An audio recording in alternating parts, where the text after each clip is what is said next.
materi tentang filsafat komunikasi nih guys. Ya. Kira-kira teman-teman udah pada tahu belum kita mau bahas tentang apa? Nah, kita mau membahas tentang perspektif positivisme nih teman-teman. Nah, oke. Sebelum kita masuk ke materi, kita harus kenalan dulu nggak sih satu sama lain? Wajib dong. Nah, kita mulai perkenalan dari sini. Oke, perkenalkan, nama aku Prazara Aulia Putri. Hai, aku Gevira Rahima. Halo, aku Talita Ilona Aurora. Hai, aku Valencia Aulia Putri. Oke, berarti teman-teman sekarang udah pada kenal kan sama kami. Daripada lama-lama, langsung saja kita ke materi yang pertama, yaitu tentang pengertian perspektif positivisme yang akan dibacakan oleh dan dijelaskan oleh siapa? Aulia. Apa sih pengertiannya? Nah, oke, jadi perspektif itu sendiri menurut Sumadja dan Winardi adalah suatu cara pandang dan cara berperilaku terhadap suatu masalah atau kejadian. Nah, hal ini tuh berarti setiap manusia itu akan memiliki perspektifnya sendiri yang akan mereka gunakan untuk memahami sesuatu. Nah, sedangkan nih kalau si positivismenya itu adalah aliran filsafat yang beranggapan bahwa pengetahuan itu semata-mata berdasarkan pada pengalaman dan juga ilmu yang pasti. Nah, gitu. Jadi berdasarkan dari ilmu yang pasti berarti Iya. ya. Ilmu pasti. Nah, kalau si perspektif positivisme menurut Auguste Comte merupakan suatu pandangan yang menyatakan bahwa pengetahuan yang benar hanya berasal dari ilmu alam dan tidak berkaitan dengan metafisika.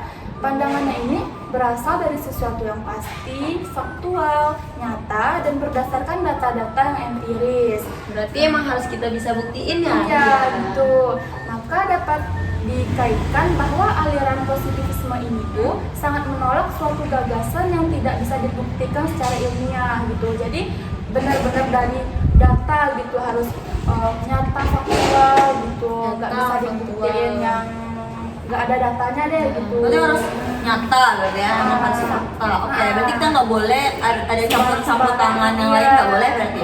Oh, berarti gitu ya. Oke, paham sih. Oh, jadi gitu ya pengertiannya. Iya. Kan kita udah tahu nih teman-teman pengertiannya. Ya. Apa sih filosofi, apa sih sejarah dari perspektif ini? Oke.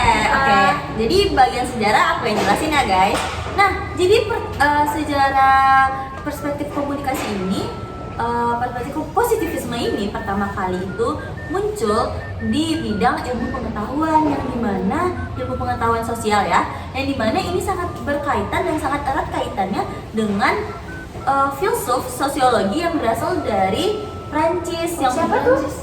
Jadi namanya itu adalah Henry Saint-Simon. Saint-Simon. Nah, Henry Saint-Simon ini mempunyai anak. Maksudnya jadi Murid. ada murid. Nah, jadi muridnya ini bernama Auguste Comte. Jadi dia itulah yang mengembangkan pada abad ke-19. Dia itu menyatakan bahwa munculnya ilmu alam ini dipahami dari perkembangan umat manusia yang berdasarkan dari 3 tahap. Yaitu pertama ada tahap namanya teologis, metafis, sama positif. Nah, jadi gitu guys. Jadi ada 3 tahap. Tapi selain itu, perspektif positivisme ini atau positivisme ini memiliki ciri-ciri. Ada 5 ciri-ciri. Apa aja tuh? Nah, ciri-cirinya itu yang pertama itu ada namanya reduksionisme, yang kedua ada objek dan bebas nilai, yang ketiga itu ada namanya fenomenalisme, keempat ada nominalisme, dan kelima ada naturalisme. Nah, gimana teman-teman? Udah pada paham belum gimana sejarahnya? Udah ada gambarannya. Oh, udah ada sih. gambarannya. Iya, ada gambarannya. Berarti oke lah ya masuk Oke di lah, pemikiran masuk lah. kalian. Oke.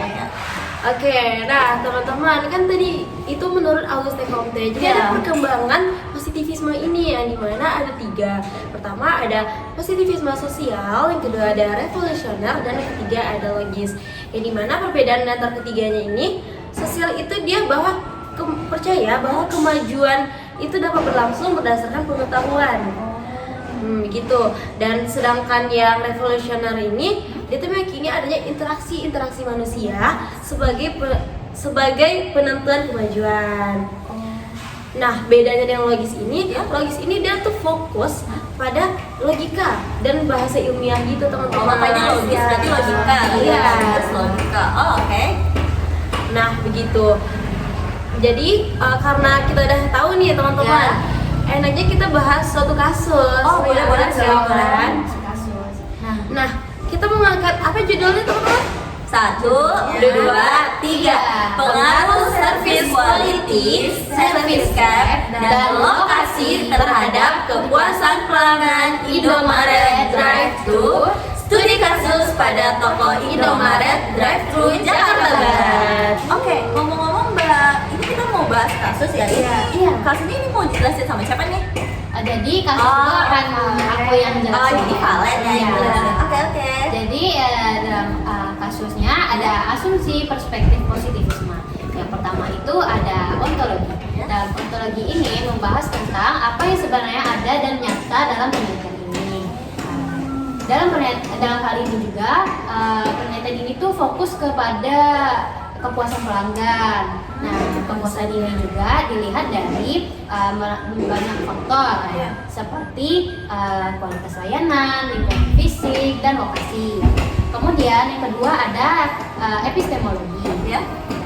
Epistemologi sendiri adalah bagaimana kita tahu atau mendapatkan pengetahuan dari penelitian ini. Pendekatan yang digunakan adalah pendekatan kuantitatif. Pendekatan kuantitatif ini berlandaskan dari filsafat positivisme.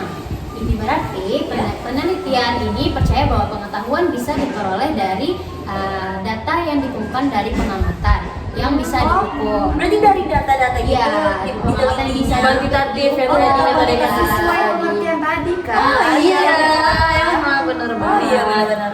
Terus misalnya tuh kita bisa lewat dari kuesioner Iya. yang bisa diisi oleh pelanggan. Oh, jadi kita tanyain ke pelanggan mana sih Iya, itu iya. pelanggan Jadi tanggapannya. data-data ini dari pelanggannya itu ya. Oh iya. Kemudian ada metodologi. Metodologi di sini cara dari langkah-langkah yang digunakan untuk menjalankan penelitian. Dalam penelitian ini juga menggunakan metode kuantitatif, tetapi dengan alat analisis yang disebut dengan structural equation modeling yang berbasis partial least square. Metode ini dipakai untuk melihat hubungan antara kualitas layanan, lingkungan layanan, dan lokasi. Dengan lokasi dengan kepuasan pelanggan. Karena fenomena sosial seperti kepuasan pelanggan itu bisa dipahami dengan cara ilmiah yang mirip dengan penelitian di bidang ilmu alam, fisika, atau biologi. Oh, begitu. Berarti begitu ya kaitannya perspektif positivisme dengan kasus yang kita angkat ini. Oh, oke. Nah, selanjutnya kita mau bahas apa ini kan? Nah, sekarang ada teori perkembangannya nih teman-teman. iya. Ya, di mana teori ini biasanya kita sebut dengan teori peluru yang dikembangkan oleh Wilbur Schramm. Dia itu mengembangkan dari teori SOR, di mana komunikator ini bisa kita anggap sebagai penebak pesan, sehingga dia itu bisa mempersuasi kepada khalayak banyak. Nah, lalu pesan yang dikirim itu bisa berupa kita anggap itu peluru, sehingga tidak dapat dihindari dan menghasilkan efek langsung yang kuat dan segera pada komunikan. Nah, jadi komunikan ini kita anggap sebagai audiens yang pasif, teman-teman. Oh, berarti kayak komunikasinya itu satu arah ya? Oh iya, satu arah ini ya. Oh, linear berarti. Oh. Iya. Nah, begitu teman-teman. Paham kan? Oh, aku paham sih. Karena Iya. udah dijelasin dan dijabarin dengan kasus, dengan pengertian, sama tadi juga sejarah. Dan itu aku pun juga jadi paham dari tentang perspektif Iya. positivisme ini. Ya, nah, jadi bagaimana perspektif positivisme ini Ya. pandangan kita terhadap sesuatu yang nyata yang dapat dibuktikan gitu. Oh, misalnya kita ngeliat apa yang kita lihat berarti itu dia gitu. Itu dia. Berarti tanpa adanya tambah-tambahan lagi berarti emang Iya. nyata yang kita lihat itu. Oh. Iya, jadi begitu kesimpulannya teman-teman. Oh, jadi gitu ya. Nah, gimana teman-teman udah pada paham belum sama penjelasan dari kami? Pasti paham kan? Ya, karena kita kan udah menjelasin juga Udah secara rinci. Bener banget ya sih itu. Oke. Semoga kami berharap teman-teman mengerti dengan penjelasan kami dan terima kasih sudah menonton video kami. Assalamualaikum warahmatullahi wabarakatuh. Dah.